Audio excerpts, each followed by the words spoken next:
یک پیرزن سال خورده در راه می رفت. پیری او را خیلی پژمرده کرده بود، میانی او را خم کرده بود.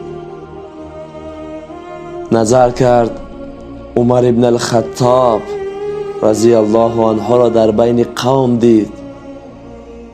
به اشاره عمر رضی الله عنه را به کنار دعوت کرد. عمر رضی الله عنه نزد این پیرزن آمد، قامتش را خم کرد تا سخن این پیرزن را شنود. این پیرزن خیلی آوازش پست بود. عمر ابن الخطاب لحظه منتظر شد، چیزی نشنید. باز چند دیگر ایستاد و گوش کرد. حاجت این مادر را ادا کرد و برگشت. سری راهش یک جوان شد، گفت ای عمر، وقتی خودت را با یک پیرزن صرف کردی، اینقدر مردم دیگر را منتظر کردی؟ عمر رضی الله عنه گفت وای بر تو، میدانی که این زن کی هست؟ جوان گفت نه،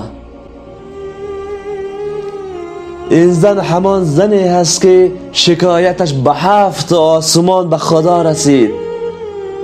این زن خلوه بنت ثعلبه بود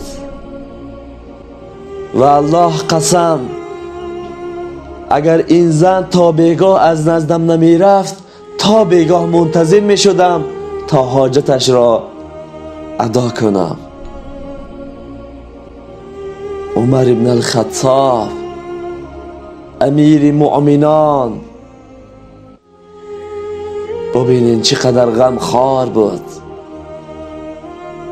چقدر مهربان بود.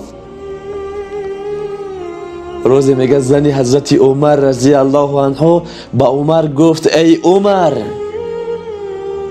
از روزی که پادشاه شده در خانه نان نیست.